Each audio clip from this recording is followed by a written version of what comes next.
Hello and welcome. This is Heavy Business. I'm Aaliyah, And I'm Curtis. and today we are here with the TikTok and Instagram superstar. I'm going to say it, Matt Oh, Bevan. what's Uh, happening?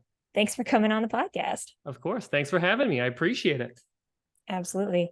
TikTok is a platform that so many musicians find to be a puzzle. So it'll be interesting to get an expert's opinion on things.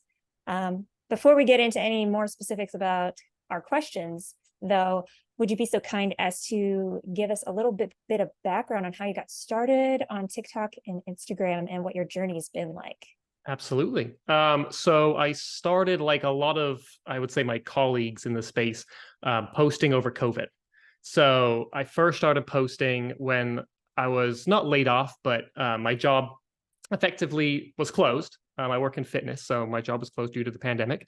And my job was always safe for me when I was going to come back, but I had to wait until my job was available again. So I was basically filling time. So I started posting videos specifically on TikTok. Now they weren't metal related at the beginning. So I was just posting absolutely anything I wanted to, just, doing whatever. And then I made one post that was using like a breakdown of a song. And that video did well. And I was like, like I didn't think this was going to do well. I thought this was very niche to me. And then I decided to do another one. And then that one did well. And I was like, okay, there is something here. So then I kind of delved down the rabbit hole and just started posting metal specific content.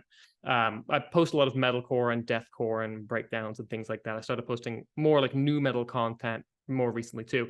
But really those couple genres. And I just kind of started posting and posting and posting, and things just started picking up. And so here I am now. I started posting on Instagram maybe like a year after TikTok. Now the content is basically the same across both, but I've seen success in both. So it's nice that the content can go to both platforms and work simultaneously at the same time. So yeah, that's a bit about me. I would say I've been posting for about, I don't know, maybe 3 years, I suppose. It feels like the pandemic was so long ago, but also yesterday. So I think it's been about 3 years. Yeah. I Do have you notice? Oops, sorry. I was going to say, go ahead, but do you notice different types of content performing better on Instagram versus TikTok, or before you? Okay, what does that look like? What stuff does better on which I would platform? say TikTok is a lot more, and I mean this not in a bad way, but low quality or like low effort. Like on TikTok, you can kind of post very like random videos and you can get virality just like that if it's just like a quick punch and it goes well. Instagram seems a bit more tailored to more of like a structure or like a theme to a video. And so I grew exponentially quicker on Instagram than I did on TikTok. I think maybe that's just because my content was more suited to that platform. People tell me that sometimes like Instagram's more like meme-based content, which a lot of my content kind of is. So I would say there's definitely differences. I think Instagram tailors more to a more like higher quality video, where on TikTok, you can post the most random video and it blow up, and you can spend hours on a video and it totally tank. And then on Instagram, I would say it is more reward for time. Like if I'm spending a lot of time on a video, I always feel like this is for sure going to do well on Instagram. Who knows on TikTok? So there's definitely some differences. I would say I personally prefer Instagram. I like both platforms, but I just find it a bit more engaging. The comment sections are a bit more engaging with you as a person, whereas TikTok, you can kind of see just a different audience every time you post, so you don't build that same kind of connection. But yeah.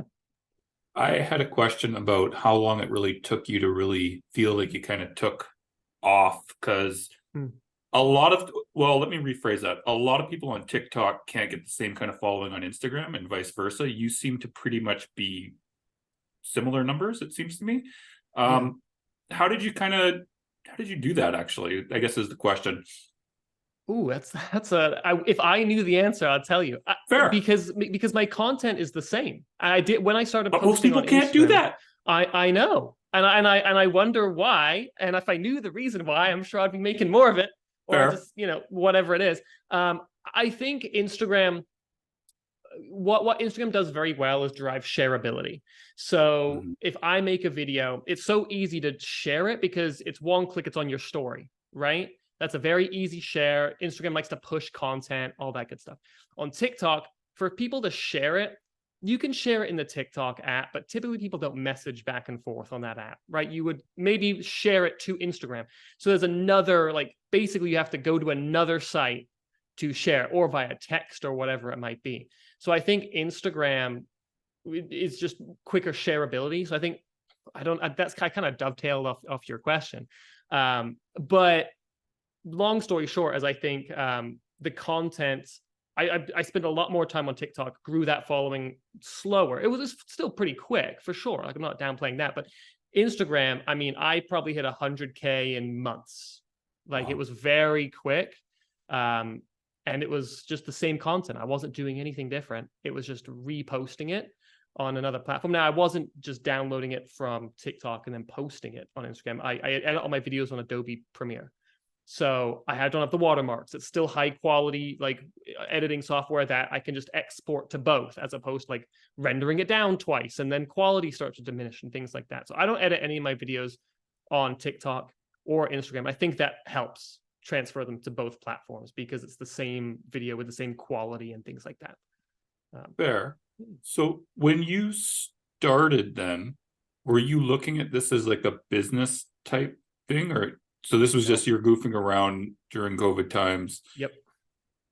Wow. Absolutely. It was goofing, and I still goof around. I think that's why the content I make, I think, appeals to people still, is because it's not my full-time job. Like making content is nowhere near enough to sustain me for the place I live in and to fund whatever I'm going on in my life, that it's still almost like a hobby. So I've not kind of taken it outside of the fun aspect. Like, I still just try and have fun every time. And sometimes when people blow up, they get very, you see a lot of ads and like brand endorsements and things like that. Yeah. I'm just posting videos for fun. And that's because it's what I like to do. I think that just has a novelty to it that people latch on to. I like to think, at least. Some people might disagree, of course, but I like to think so. I think so, yeah. How many hours per week does this hobby, as you call it, consume then? Because you said you spend hours on videos at times, and you seem to put out a lot of content. So curious about this. Yeah. Well, so I work 5 days a week at my full-time job. I very rarely make videos on the days where I work my full-time job. So I really make videos 2 days a week. I would say maybe 10 to 15 hours a week I make videos. Okay. Sometimes it's more, sometimes it's less, depending on the video, or if I have an idea. A lot of what I like doing is thinking of new concepts or new ideas or new ways to edit videos. So maybe I'll have an idea that's like, okay, I want to learn how to do like a flashback sequence where like the screen goes all wobbly and then you go inside, or like back in time and things like that. Part of that time is editing, or like, sorry, not editing, learning how to do that. So it's not necessarily the video, but maybe watching YouTube videos or watching different ways to do this kind of concept and then actually implementing it into the video itself. So sometimes it's for my own volition too, because I can take a lot of skills that I've learned in Adobe and apply them to a lot of other things. So it's kind of double dipped in some ways, in some aspects as well. But I'd say 10 to 15 hours on a good week. I was expecting you to say something like 50 or something like that. That's amazing. No. I'm glad. I don't think I'd have the time. I like having, like, going to the gym. I like walking my dog. I like spending time with my fiance. I need to have that balance.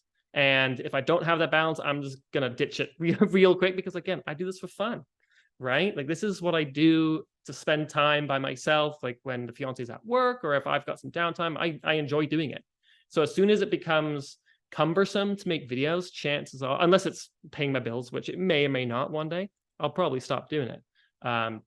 But I hope that I keep doing it in the same vein I'm doing it now, because I'm able to do things that I want to do outside of metal and social media, but also do this on the side as well. So it's a nice balance. I love it. Do you try to stick to an upload schedule? I used to try and post every day. I gave myself a rule of thumb when there's no point to this, but when I hit 100,000 followers on TikTok, I decided that if I hit 100,000 views on a video, I would take the next day off.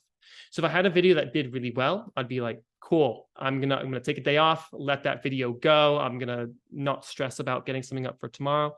As I've started to grow more and more, I've kind of not had to do that as much. And now, especially with just things in my life going on the way they are, just posting when I can.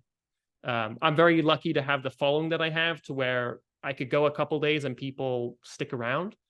Some people, you need to just post to stay in front of the game. But my content, I think, is also very evergreen content. It's not so timed to a specific time. Like, I'm not doing, for example, like reaction videos. So if a band puts out a song, if you're not one of the first people on that your video might not get pushed the same way. A lot of my content, you could watch in a month, 2 months, and it's hopefully still as funny as it was when I made it. So there's no rush to get things out. Sometimes for certain projects there might be, but for the most part, I can really post whenever I want, which works very well with my life and how I want to live. Because I don't want to be stressed about having work one day and being like, okay, I'm working until 9 p.m. today, but a band's releasing a song at 9 p.m. as well. So when I get home from work, I got to sit at my computer and edit a video while my fiance's sleeping in the other room. Not going to work. So I'm very lucky to have the system I've got set up to allow me to not have to stress about posting at specific times. Yeah. I have a quick question here. Yeah. So when did you start to monetize your channel, out of curiosity? When did I start to monetize it? And how did it come about? Well, yeah, like obviously it's monetized, so yeah. There must have been a first time when it was like, Sure. Well, the reason why I ask is because there's two ways I effectively get paid through social media. One is through ad revenue, and one is through bands paying me to make videos for them. Well, either then. So either. Which came first, the band payment or the ad revenue, I guess? Ad revenue came first. Cool. I didn't even know of a world where bands were going to ask me to pay for me to make a video and have them pay me. That was not even in my frame of mind for a long time. I remember very vividly, I was actually on vacation in Lake Tahoe when I had enough followers to start monetizing on TikTok. And that was like, oh my God, like I've made it at that point. I'm like, no way, I could actually like buy an ice cream off of my video. That's crazy. And that's genuinely how it started. And then it was a lot of ad revenue. TikTok isn't the best at paying their creators, in my opinion, for the amount of views they get. But I remember I used to be in a TikTok group called Mosh Talk, and they were the ones that even threw the idea out that you could get paid for videos. I didn't know it at the time. Now I even asked them, like, how much should I charge? I have no idea. I've never even thought of this concept. Then I got in touch with some promoters and even bands themselves, the members in the band just reaching out to me to have them make videos for them. That was probably a couple years ago, maybe 2-ish years ago. But yeah. So, okay. So now it doesn't appear to me, at least, like you advertise that you do that, do that service. So how does the band get in touch with you to do this? Or do you get in touch with them? They get in touch with me. It's either email or direct message on Instagram. If bands are watching, if you're trying to reach out to me through TikTok, it's just that messaging system's so bad. I just can't operate on it. Sure. I would mainly email. You're right. I don't really promote it. And I think that's because it loses a bit of the authenticity. Of course, yeah. If it feels very ad-like. And now some videos that I make might feel ad-like, and maybe that's because they want it to be that way. Yeah. I always try and kind of figure out what the bands want. Do they want streams or do they want virality? And of course, you might want both. Well, of course you want both, right? You want to go viral and you want to have 1 million streams. But some bands maybe want to try and push like a specific type of video with their song that they've got. They want everyone to kind of make a video that's showcasing something. Or sometimes they're like, just send them to Spotify. And that's cool too. So that might tailor how I make the video.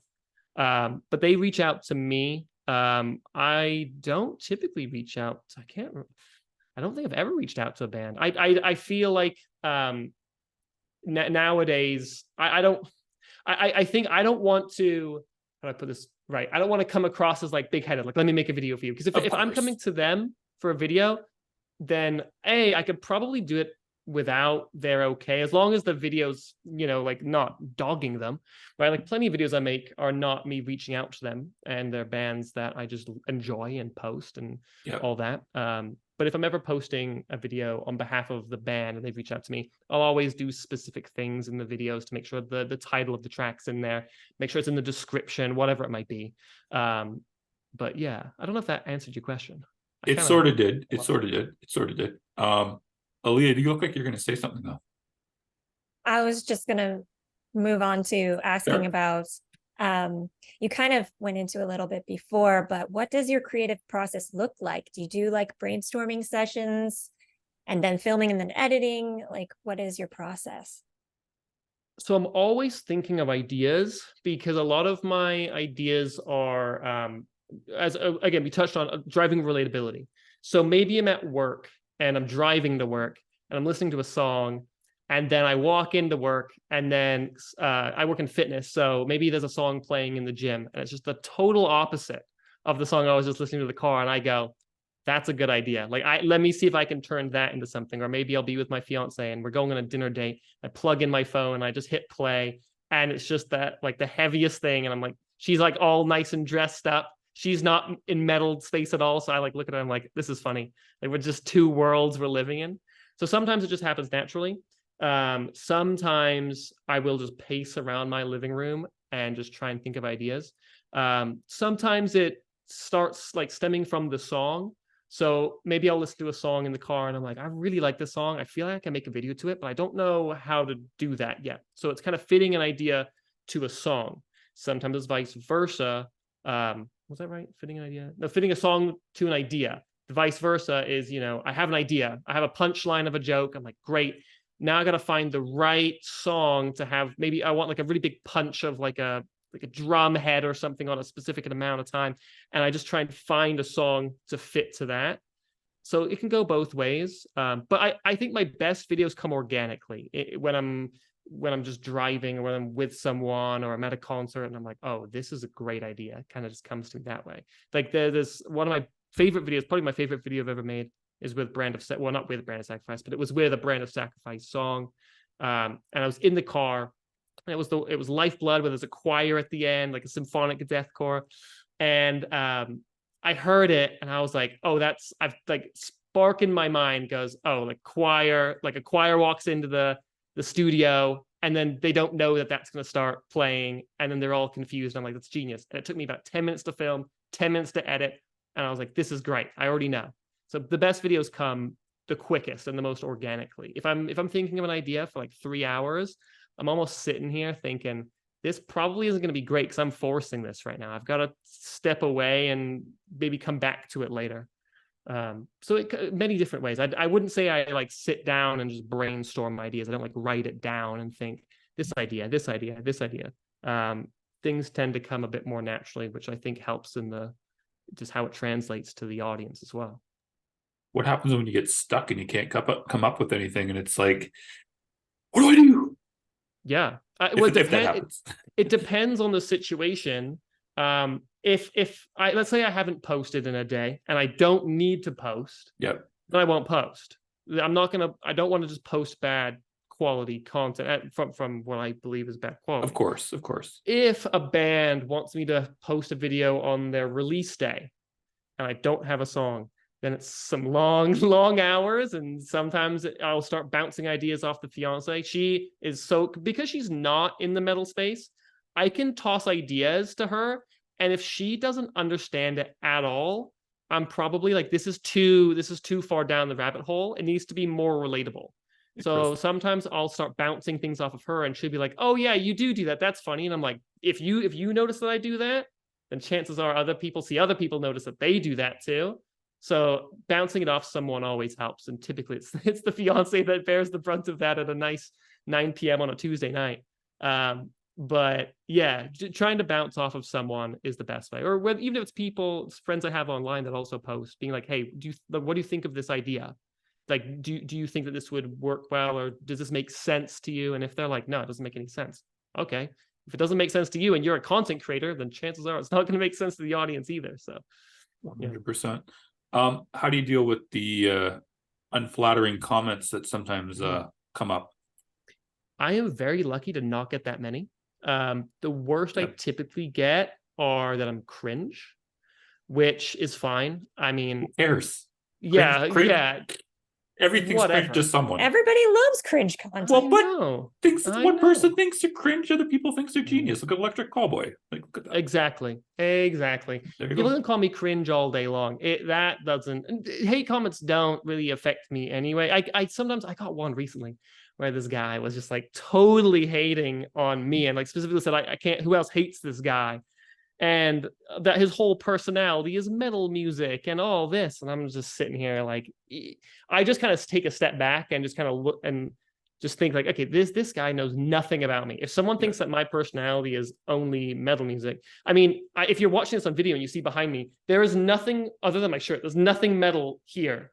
I have so much going on in my life. I know I'm a poser. I'm not going to turn it around. I have some violence out there.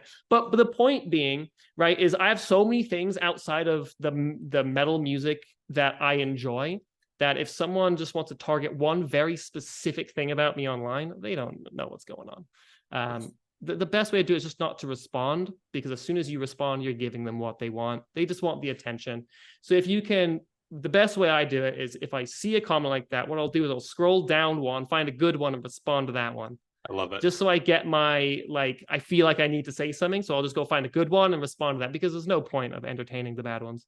Sometimes it's easier said than done, of course, because sometimes you're having a bad day and it's like the straw that broke the camel's back, and that's the one that's going to turn you over. But you just, responding is probably the worst thing you could do. Some people might argue differently depending on the severity of the comment, but for me, I don't get much other than cringe. So that's fine. Everyone's entitled to their opinion on me and my content, so it's all good. I think cringe is a compliment in many regards, like I said. So more power to you on that one. So appreciate it. I was gonna like kind of follow that up with one other thing too. Just in terms of like collaborations, like it looks like you frequently collaborate with like places like Knotfest, for example. How did stuff like that come about?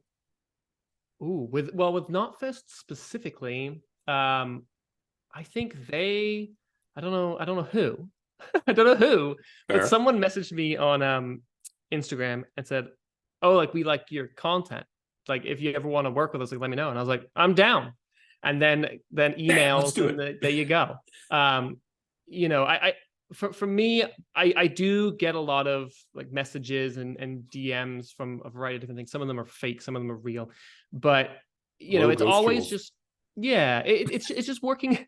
It's just working with people and brands that I think do justice to the community itself, like the metal community, because some brands might just be in it for monetary gain and all of that, and it's also just not doing too much. I've turned down things before because I don't want to commit the not enough time I have to something that you want to be great, because sometimes like bands or companies want to spend some money, but then they want a lot of things in return. And I'm sitting here thinking, I can't return the investment that you want.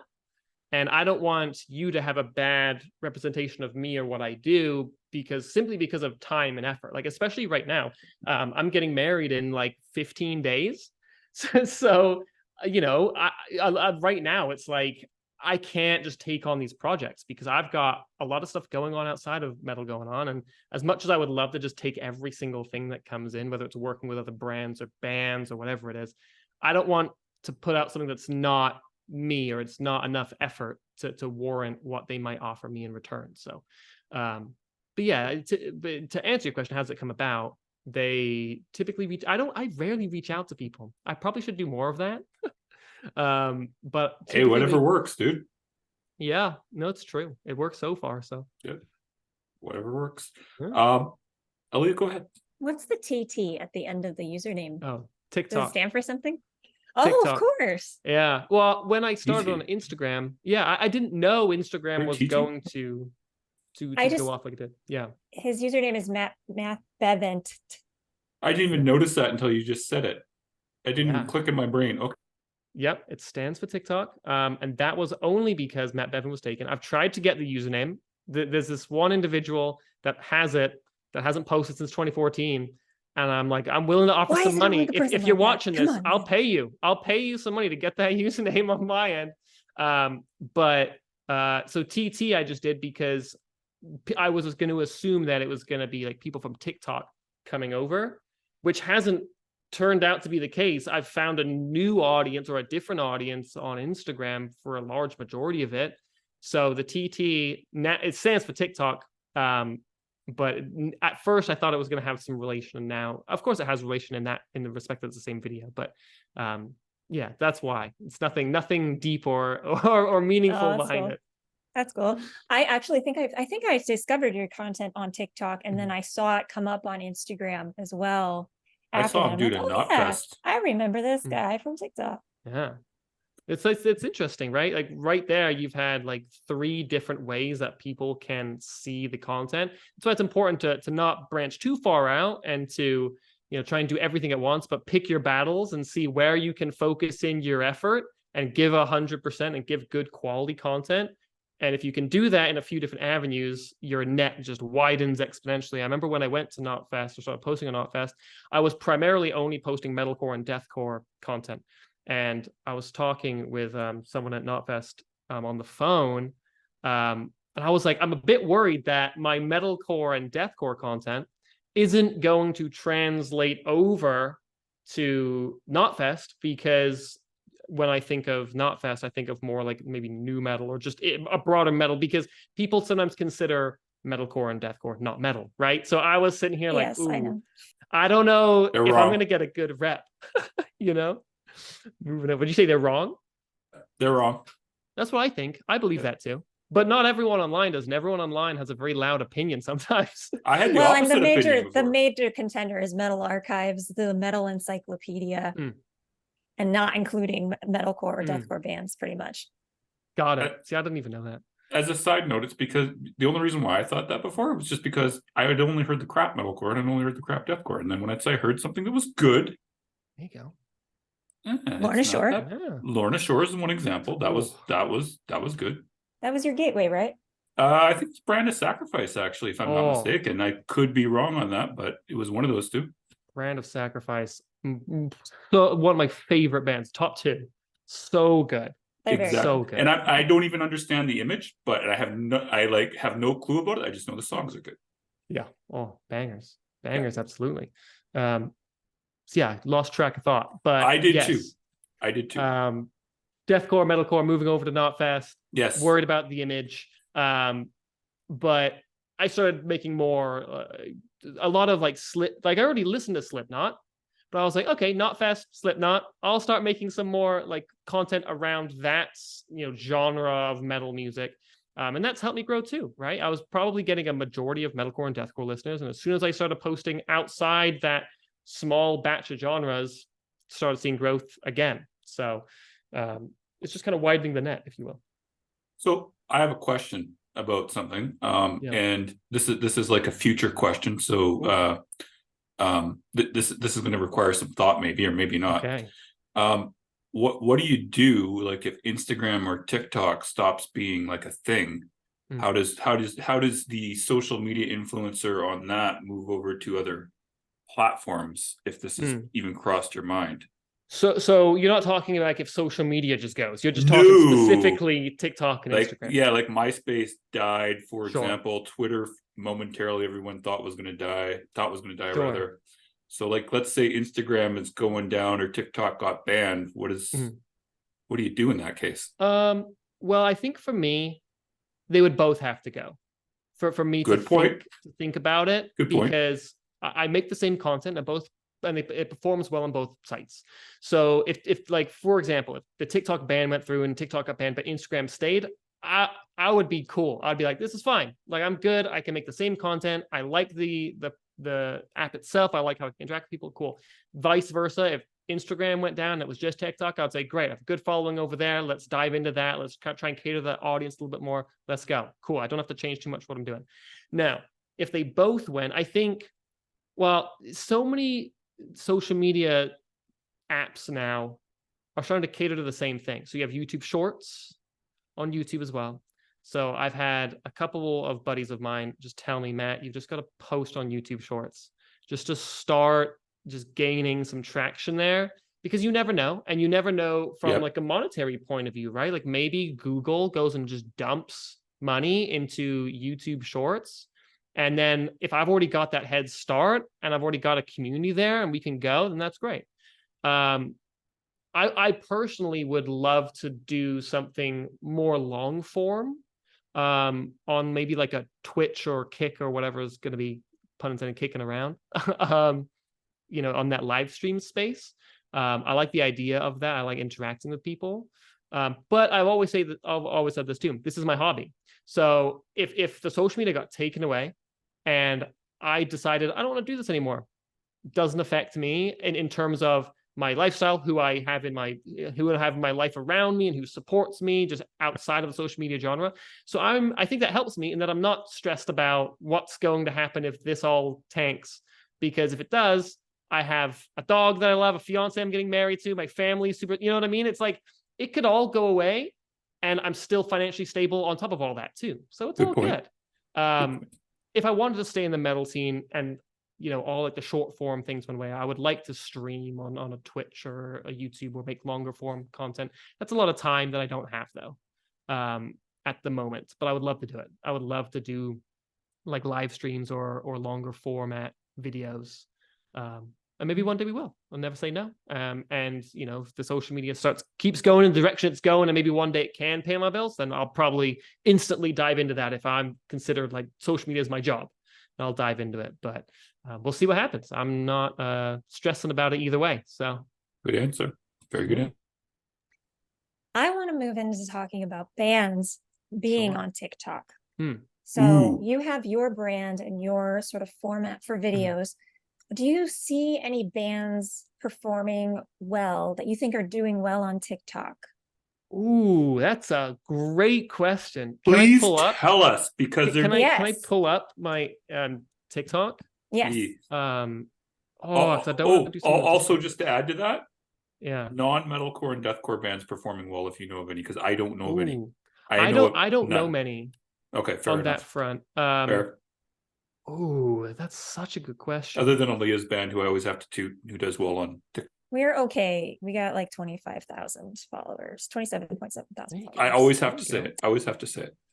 Who do I think does well? I think I don't know if this is intentionally, but Motionless in White do very well.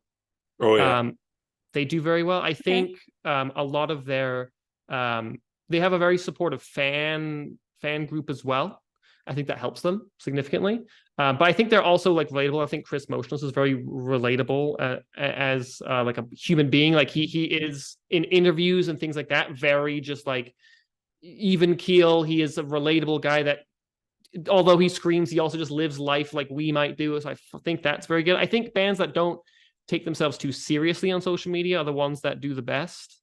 I know Brand of Sacrifice, speaking of them, they did a couple of videos like how they made their songs. Maybe it wasn't like to the point, but like they would be saying that they've got a song coming out and they would show you them editing the song, whatever software they're using, and thinking about when they're adding in these things or different elements to their songs, and it would all come together at the end. That was always an engaging watch, because you would have to watch the whole thing and then get to the end to see the whole thing come to fruition. Not a band, but Nick Nocturnal these days is doing a really good job at like just making other genres into metal and like kind of talking about doing all that. So I think he does a good job. Again, not a band. Other bands. I think bands that just show themselves outside of just being on stage. I think if bands are only showing themselves like performing, then that's cool, but you're not being relatable as a human. When bands, maybe it's them like on stage, like I Prevail, they had like, I don't know if it was a series, but their vocalist would come up to the drummer and like say like a random like fun fact, and they would do it every show.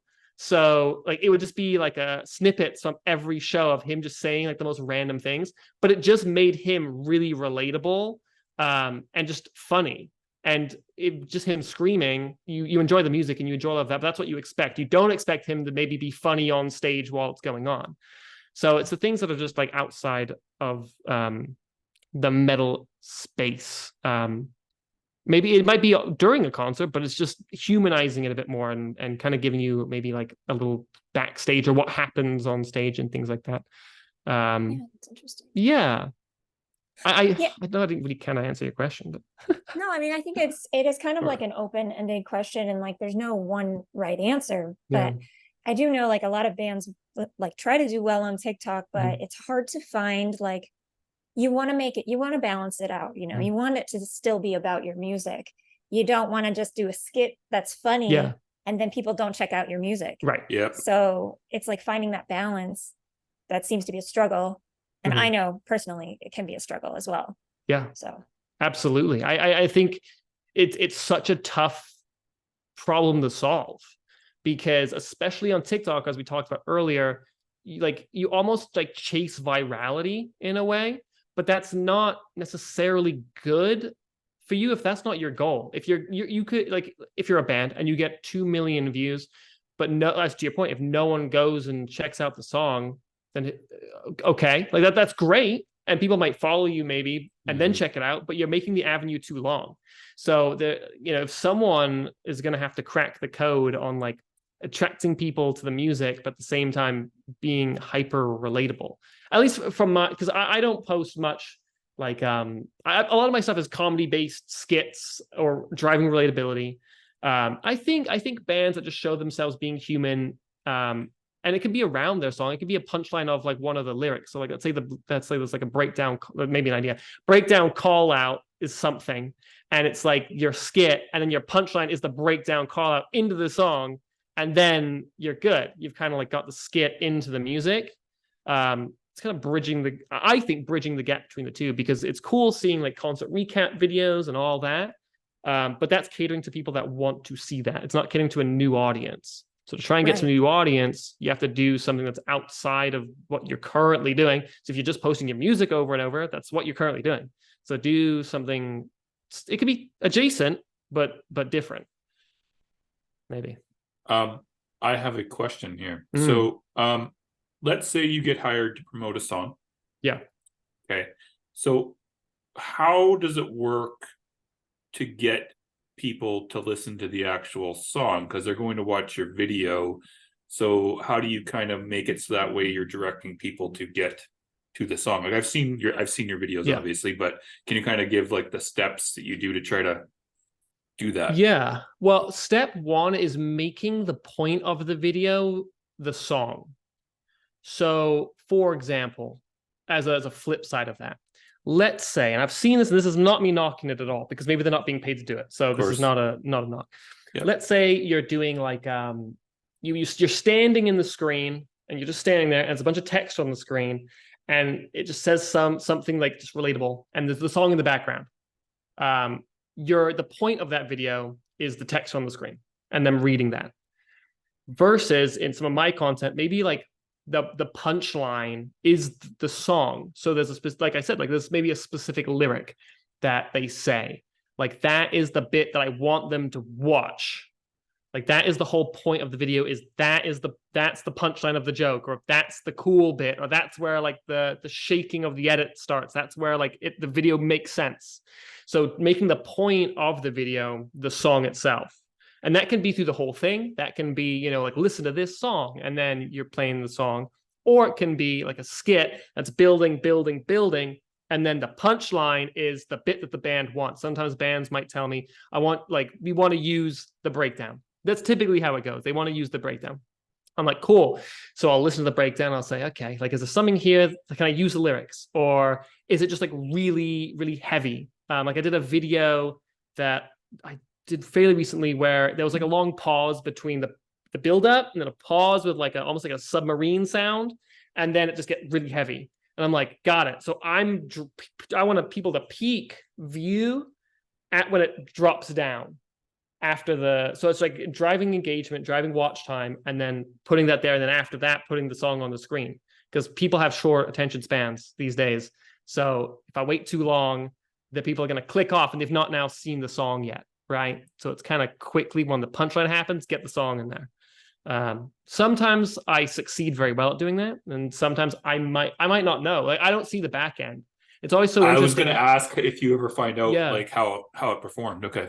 Very, very rarely. And I always tell the bands, I'd really appreciate it if you could, Yeah. even if it's bad, because for them, they're paying me to promote the song. They're not promoting me to get a certain amount of views. So if I got a video that got 10,000 views but got them 5,000 streams versus me getting 1 million views and 2,000 streams, they don't care about my views. They care about their streams. Of course. So it's always nice to see the back end.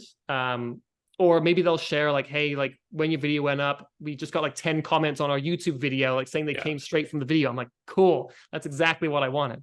Yeah. Sometimes I get that, sometimes I don't. But it would be helpful. So if you're listening, bands, to let me know, because then I kind of can figure out what videos tend to do better for bands, because it doesn't matter for me for views. If you're paying me to make a video, I want it to do well for you. Of course. Right. So of course, you got to tell me if something's working or not, because if it's not working, I'll change it. Absolutely. Because that's my job. You're paying me to do a job and I'm accepted it. So I'm going to do it the best that I can. If I don't know if my job is good or not, then there's only so much I can do. Of course. Yeah. How beneficial is it to you as a channel to get some of these bigger bands paying you to do a reaction, like in terms of follows to you and likes and comments? Does it ever go in reverse where it's like, yes, you're being paid to do a job, but you're getting a lot of traffic as a result of that as well? Yeah, I would say some of my biggest videos have been, and most successful for me, have been like paid videos. I did a video with Wait and Bleed, Slipknot, obviously, and that video was through like a media company, and that video did so well. It's one of the first times I posted a video that wasn't metalcore, deathcore, to my point earlier. Like as soon as I branched out the niche, and did so well. And I got so much traction from it. And I'm sitting there thinking, like, I wouldn't have done this if this band didn't reach out to me. So, you know what I mean? So it kind of did in that respect work backwards. But obviously, if a video, but that's a bit different though, because Wait and Bleed is not a song I'm trying to necessarily promote. Like that it doesn't need it. It doesn't need it. No. That song doesn't need it. So they had their own reason to promote that for, whatever it is. But I have had like smaller bands that I've done videos that have got 1 million+ views, and it goes, I wouldn't say the other way, because hopefully it's going both ways. Hopefully it's all boats rise, right? Hopefully it's not just like mine's rising and they're sinking, or vice versa. Hopefully whatever I do is promoting them, but it's also at least keeping me a little bit trajectory as well, because it's within my niche. It would be, if I was posting a video of like skincare, all of a sudden people would be like, what is this? Right? Like this is skincare metal. Hey, maybe it's an idea coming up. Maybe I in a week. I was just gonna say this might actually take off. What I listen to when scrubbing my face. Yeah, that's Aaliyah, this is your channel now. There you go. Yeah, there you go. Boom. But that, so sometimes I wouldn't say it ever goes in reverse, because hopefully it's both the same. Yeah, I meant that's what I meant was both at the same time. Like you get a benefit, they do, but then that's the best case scenario, because then if they come back to me, I'm like, let's do it again. Let's go again, of course. I love it. So cool. We are really pretty much out of time. I want to ask you one more mechanics question about TikTok. I've watched a lot of videos on YouTube that say the most important thing is to keep people for at least 3 seconds. So you have to have your hook before 3 seconds. Do you find that to be true? And what are your tricks for keeping people around for the first few seconds? I would say it is probably true, but I don't think about 3 seconds. I just think about immediate. So for me, I'm not editing my video on Adobe and thinking, okay, shoot, it's 4 seconds and I've not done it yet, because I'm hoping to do it at the jump. Like that's the hope. I find that if I don't do that, And sometimes like it's hindsight. Like I watch a video back, it's performed poorly. I'm like, I didn't do any of this. Like everything I know that works, I didn't do. I don't know why. So to answer the question, yes, it's important to do it quickly. I don't know if 3 seconds or 4 seconds or 2 seconds matters, but quickly, yes. What was the second part? Sorry. Do you have any like tips or tricks that you could share on how you do that? Or the things that you do to keep attention? Yes, to keep people attentive is just quick cuts.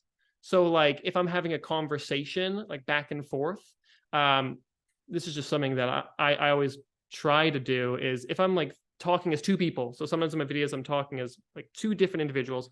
I'll overlap the speaking to just keep it really quick, because as soon as people's like you're saying, as soon as people start dozing, they just swipe and they go away. So it's keeping things moving quickly. That's more editing because it's more cuts and more time. But if if I say something like if I'm like, hey there, how's it going? People are like, too long. It's gotta be like, hey there, how's it going? What are you doing today? Oh, I'm listening to this song. What, you know what I mean? So it has to be quick. At the jump, maybe in the edit, it's like a quick zoom in, so it just like instant, like the edit just punches you in the face and people go, oh whoa, like what was that? So it's not, it can be the edit, it can be the talking, but keeping things moving, and that's easier said than done. But if you have like one shot and if it's it's kind of getting stale after a couple seconds, you're too late. You got to move. But sometimes there are exceptions to that where maybe a specific song needs that time. But I would say most of the time it's got to be punchy, it's got to be quick.